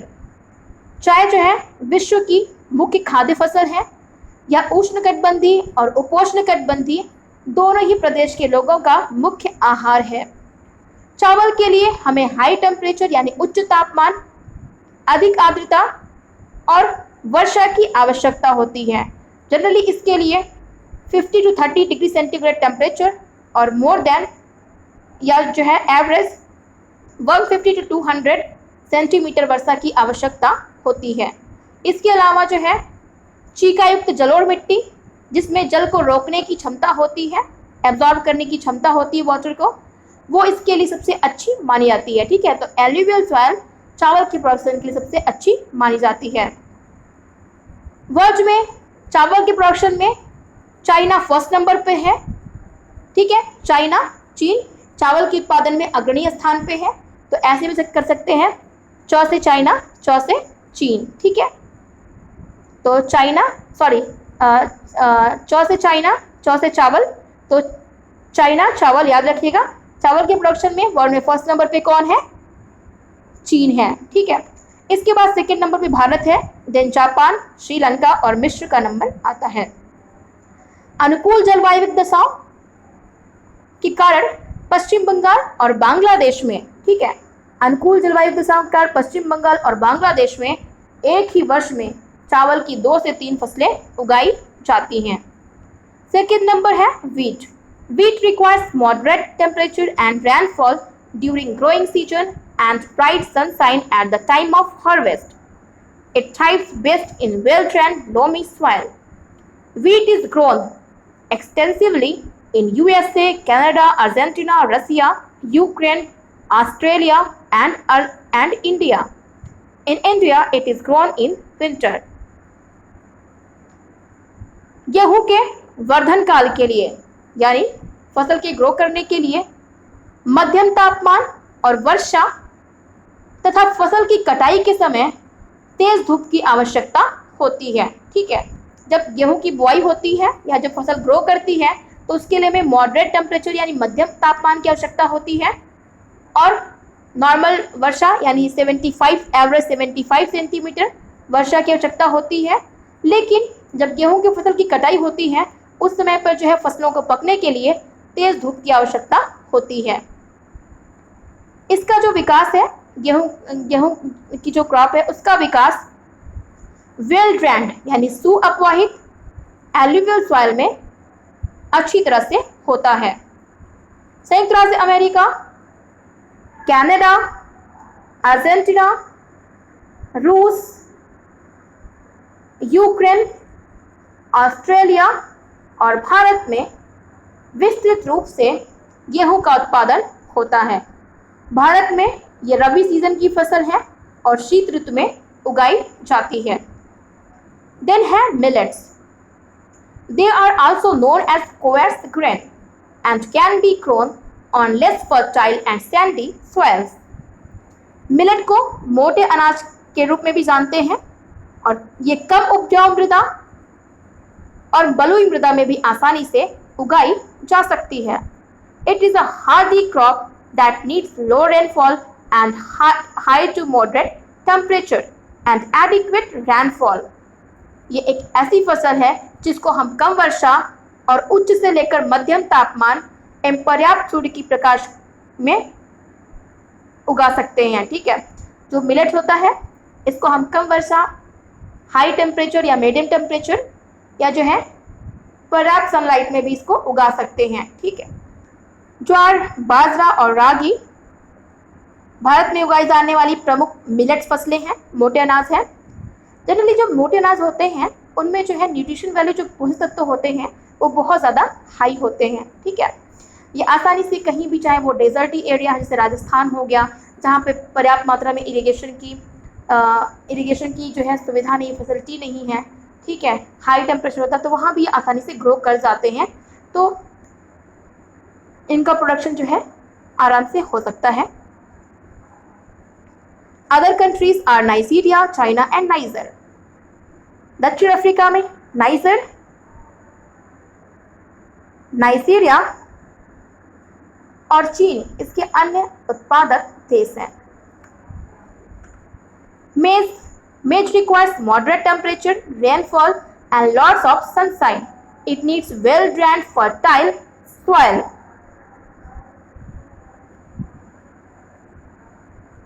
Maize is grown in North America, Brazil, China, Russia, Canada, India and Mexico. मक्का के उत्पादन के लिए मध्यम तापमान, वर्षा और अधिक धूप की आवश्यकता होती है. इसके लिए सुअपवाहित उपजाऊ मृदा की आवश्यकता होती है. यहाँ पर एक चीज बता दूं मैं, एक वर्ड यूज हुआ है वेल ड्रेन्ड. ठीक है, वेल ड्रेन्ड मतलब सुअपवाहित. ऐसा लैंड होना चाहिए जहाँ पर पानी जमा ना हो.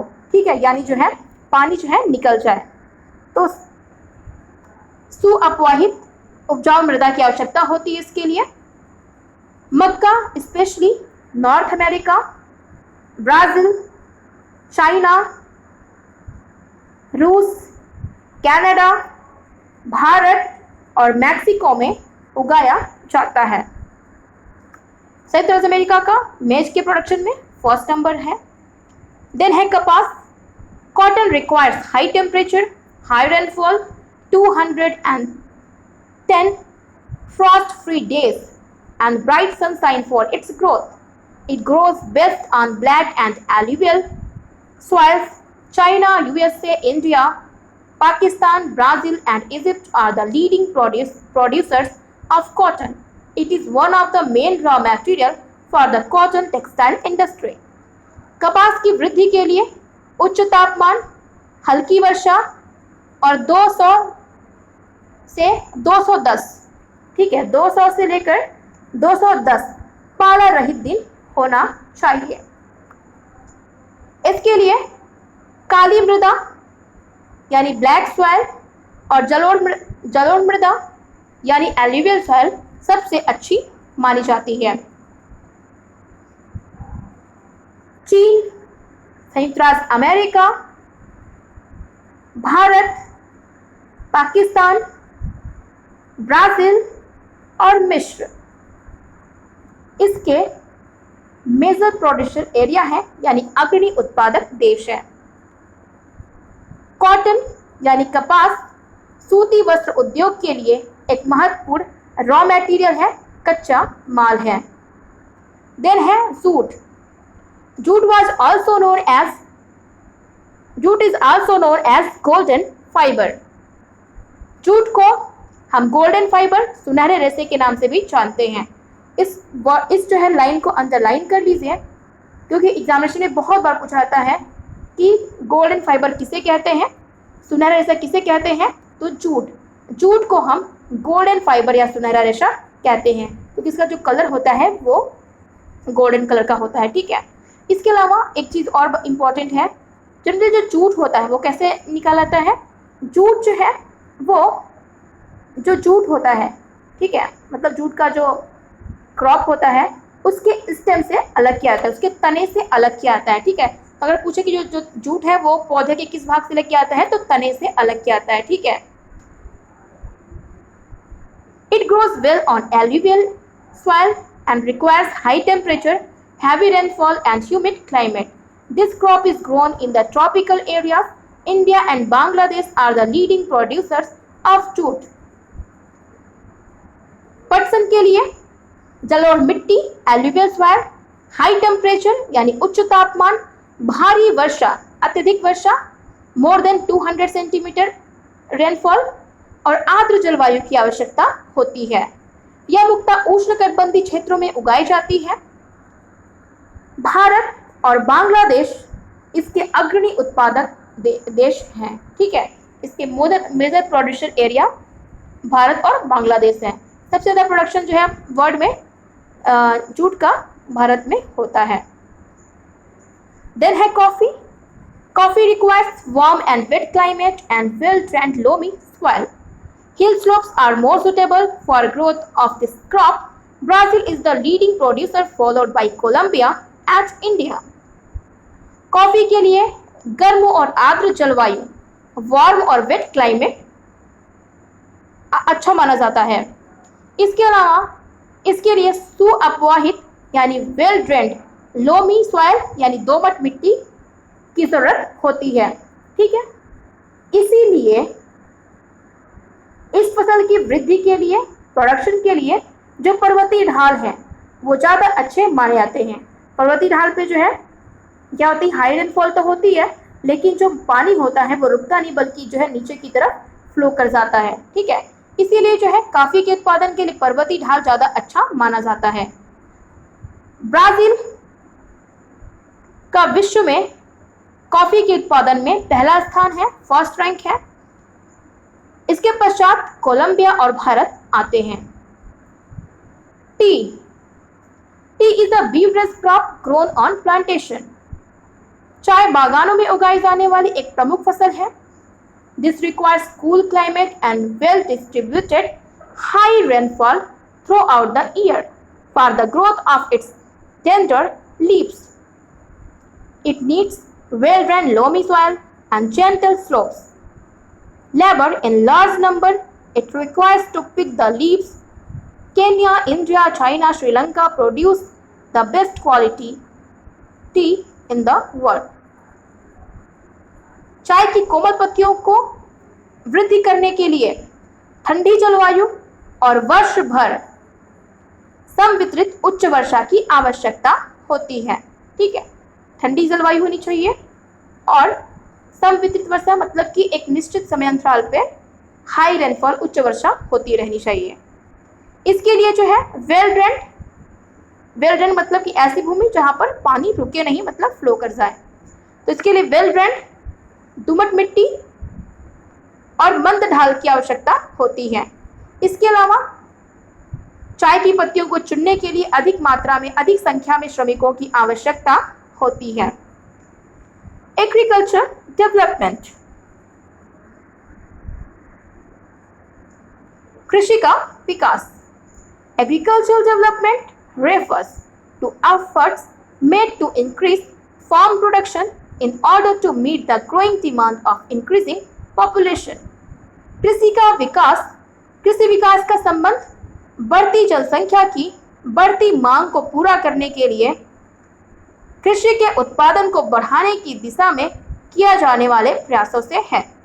एग्रीकल्चर डेवलपमेंट का मतलब है कि हम जो है बढ़ती हुई जनसंख्या की आवश्यकताओं को पूरा करने के लिए एग्रीकल्चर डेवलपमेंट के लिए हम क्या क्या कर रहे हैं। ठीक है, जो तेजी से जनसंख्या बढ़ रही है तो बढ़ती जो क्रॉप की डिमांड है वो भी तेजी से बढ़ रही है। ठीक है, तो इस डिमांड को पूरा करने के लिए जो सरकार है वो एग्रीकल्चर प्रोडक्शन को बढ़ाने के लिए क्या क्या प्रयास कर रही है, ठीक है, उसको हम एग्रीकल्चर डेवलपमेंट में शामिल करते हैं।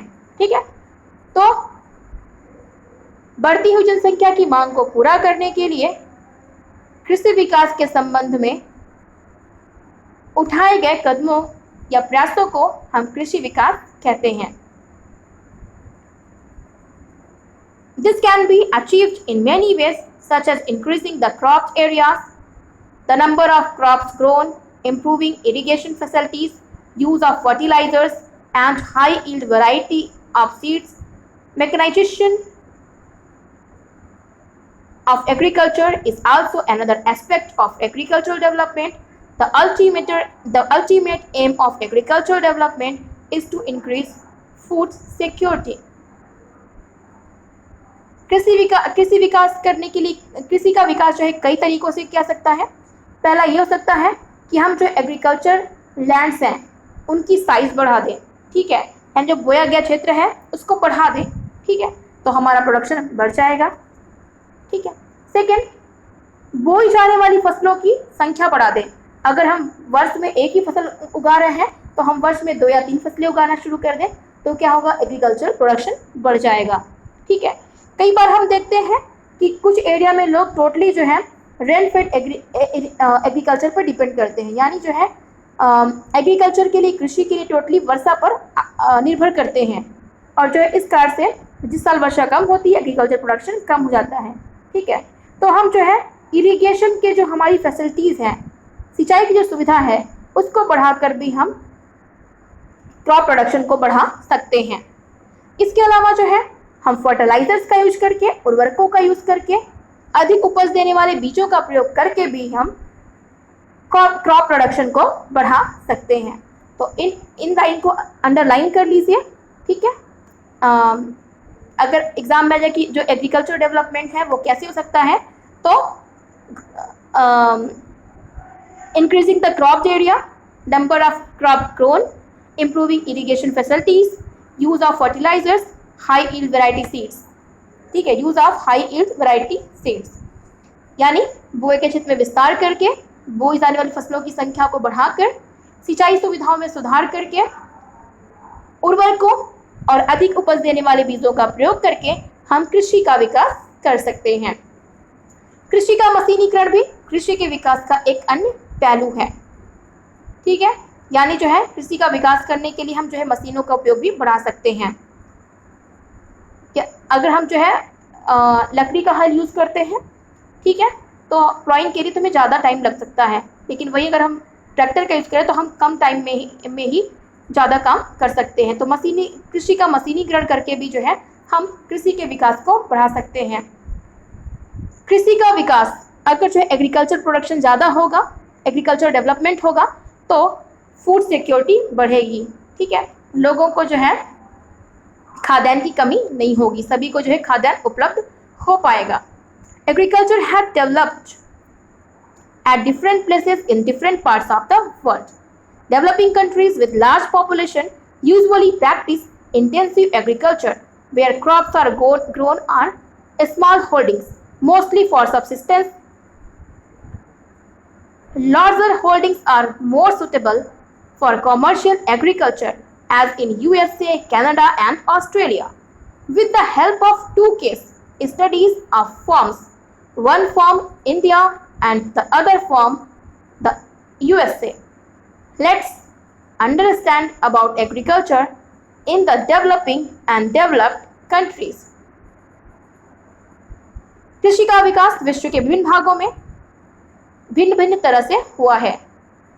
अधिक जनसंख्या वाले विकासशील देश अधिकतर गहन कृषि करते हैं, इंटेंसिव फार्मिंग करते हैं, ठीक है, यानी यहाँ पर जो है जो एग्रीकल्चर लैंड होती है वो छोटी होती है, और जो है जो पॉपुलेशन होती है उस पर डिपेंड रहने वाली वो ज़्यादा होती है। तो हम छोटे ही एग्रीकल्चर लैंड से ज़्यादा से ज़्यादा प्रोडक्शन करने की कोशिश करते हैं, ठीक है। तो अधिक जनसंख्या वाले विकासशील देश अधिकतर इंटेंसिव फार्मिंग यानी गहन कृषि करते हैं, जहाँ छोटी जोतों पर यानी छोटे एग्रीकल्चर लैंड पर जीविकोपार्जन के लिए यानी अपनी डेली नीड्स को फुलफिल करने के लिए फसलें उगाई जाती हैं। जो हमारे डेवलप कंट्रीज हैं, संयुक्त राज्य अमेरिका, कनाडा, ऑस्ट्रेलिया इत्यादि में, यहाँ पे जो एग्रीकल्चर होती है वो स्पेशली कॉमर्शियल पर्पज से होती है, व्यापार के उद्देश्य से होती है, और यहाँ पर जो साइज ऑफ लैंड होता है वो बहुत बड़ा होता है, बड़े बड़े कृषि फॉर्म होते हैं और पॉपुलेशन बहुत ही कम होती है, ठीक है, और यहाँ पे ज़्यादा जो है मशीनों का यूज़ करते हैं। आइए हम दो फॉर्मों, एक भारत और एक संयुक्त राज्य अमेरिका की वस्तु स्थिति का अध्ययन करते हैं और देखते हैं कि विकासशील और विकसित देशों की कृषि में क्या डिफरेंस है। A farm in India, Bharat का एक farm. There is a small village Adilabad in Ghazipur district of Uttar Pradesh. Uttar Pradesh के गाजीपुर जिले में आदिलाबाद एक छोटा सा गांव है। Munna Lal is a small farmer in this village who has farmland of about 1.5 hectares. Munna Lal इस गांव का एक छोटा सा किसान है जिसके पास लगभग 1.5 हेक्टेयर कृषि लैंड है, ठीक है, कृषि भूमि है। His house is in the main village. He purchases high yield varieties of seeds from the market every alternate year. The land is fertile and he grows at least 2 crops in a year, which are normally wheat or rice and pulses. Munna Lal अधिक उपज देने वाली बीजों को बाजार से वर्षों के एकांतर पर खरीदता है। उसकी भूमि उपजाऊ है, वह वर्ष में कम से कम 2 फसलें उगाता है और सामान्यतः वह गेहूं और चावल या दाल की कृषि करता है। The farmer takes advice of his friends and elders as well as government agricultural officers regarding farming practices. He takes a tractor on rent for plowing his fields, though some of his friends still use traditional methods of using bullocks and for plowing. There is a tubewell in the nearby fields which he takes on rent to irrigate his field. Munna Lal अपने मित्र और बड़े बुजुर्गों के साथ सरकारी कृषि अधिकारियों से भी जो है कृषि कार्यों के संबंध में सलाह लेता है, ठीक है। जो किसान है वो अपने कृषि कार्य में अपने मित्रों, बुजुर्गों और साथ साथ जो है जो सरकारी कृषि अधिकारी हैं उनसे भी जो है सलाह लेता है। उसने अपने खेत की जुताई के लिए रेंट पर यानी किराए पर ट्रैक्टर लिया है। यद्यपि उसके कुछ मित्र ऐसे हैं जो आज भी अपने खेतों को जोतने के लिए बैलों का प्रयोग करते हैं, यानी परंपरागत मेथड का यूज करते हैं। पास के खेत में एक नलकूप है, ट्यूबवेल है, जिसे वह अपने खेत की सिंचाई के लिए किराए पर ले लेता है। Munna Lal also has 2 buffaloes and few hens. Munna Lal के पास 2 भैंसे भी हैं और कुछ मुर्गियां भी हैं। He sells milk in the cooperative store located in the nearby towns. वह शहर के निकट स्थित सहकारी भंडार में दूध बेचता है। He is a member of the cooperative society which also advises him on the type of fodder for his animals, safety measures to protect the health of the livestock and artificial insemination. सहकारी समिति उसके जानवरों के लिए चारे के प्रकार, पशुधन के स्वास्थ्य, सुरक्षात्मक उपायों और कृत्रिम गर्भाधान के विषय में भी सलाह देती है, ठीक है। जो सहकारी समिति है वो जो है मुन्ना लाल को बताती है कि जानवरों के लिए कौन कौन से चारे का प्रयोग करना चाहिए तो ताकि वो ज़्यादा दूध दें, ठीक है। इसके अलावा जो है क्या क्या चीज़ें करें कि पशु जो है ज़्यादा हेल्दी रहें, ठीक है। इसके अलावा जो है गर्भाधान के लिए भी सलाह देते हैं, पशुओं के कृत्रिम गर्भाधान के लिए भी सलाह देते हैं, ठीक है। All the family members of the family help in the various farm activities. Sometimes he takes credit from a bank or the agricultural cooperative society to buy HYB seeds and implement. कभी-कभी घर के विविध कृषि कार्यों में परिवार के सभी सदस्य उसकी सहायता करते हैं। एग्रीकल्चर का जो डिफरेंट कार्य हैं, ठीक है, कृषि के विभिन्न कार्यों में परिवार के सभी सदस्य उसकी सहायता करते हैं। कभी कभी वह बैंक या कृषि सहकारी समिति से बीजों की अच्छी उपज वाली किस्मों और औजारों को खरीदने के लिए ऋण भी लेता है। वह अपने उत्पाद को sells his produce in the mandi located in the nearby town। वह अपने कृषि उत्पाद को पास के शहर में स्थित मंडी में बेचता है। Since majority of the farmers do not have lack storage facilities, they are forced to sell the produce even when the market is not favorable to them। In recent years, the government has taken some steps to develop storage facilities। अधिकांश किसानों के पास भंडारण की सुविधाओं की कमी है, यानी जो है जो उनके पास क्रॉप का प्रोडक्शन होता है या जो वीट या राइस का प्रोडक्शन होता है उसको स्टोर करने के लिए जो फैसिलिटीज़ है वो कम है। ठीक है, इसीलिए बाजार के अनुकूल ना होने पर भी वे अपने उत्पादों को बेचने के लिए विवश हो जाते हैं। ठीक है, अगर जो है मार्केट में राइस या वीट की वैल्यू कम भी है तो भी उनको बेचना पड़ता है, क्योंकि उनको पास जो है उसको स्टोर करने के लिए चीज़ें नहीं हैं। ठीक है, जगह नहीं है, अगर वो स्टोर कर दे तो वो ख़राब हो सकती हैं। इसलिए जो है उनको कम दामों पर भी कई बार जो है अपने जो प्रोडक्ट हैं, जो अपने फसलें हैं, उनको बेचना पड़ता है। हाल के वर्षों में सरकार ने भंडारण सुविधाओं के विकास के लिए अनेक कदम उठाए हैं। Next, a farm in the USA. संयुक्त राज्य अमेरिका का एक form. The average size of a farm in USA is much larger than that of an Indian form. संयुक्त राज्य अमेरिका में एक फॉर्म का औसत आकार भारतीय कृषि फॉर्म की तुलना में बहुत ही बड़ा होता है। A typical form size in the USA is about 250 hectares। संयुक्त राज्य अमेरिका में एक एग्रीकल्चर फार्म का आकार औसतन 250 हेक्टेयर होता है। ठीक है, कहाँ हमने देखा कि जो मुन्ना लाल की एग्रीकल्चर फील्ड थी उसकी जो साइज थी वो 1.5 हेक्टेयर ही थी, और यहाँ पे जो है एग्रीकल्चर जो लैंड है संयुक्त राज्य अमेरिका की उसका औसत आकार 250 हेक्टेयर होता है। ठीक है, the farmer generally resides in the farm। Some of the major crops grown are corn, soybean, wheat, cotton and sugar beet। किसान सामान्यतः फार्म में ही रहता है, कृषि फार्म में रहता है। मक्का, सोयाबीन, गेहूं और चुकंदर यहाँ उगाई जाने वाली प्रमुख फसलें हैं।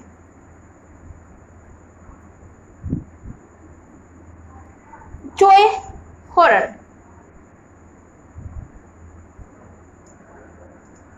Joe Horan, a farmer in the Midwest USA, in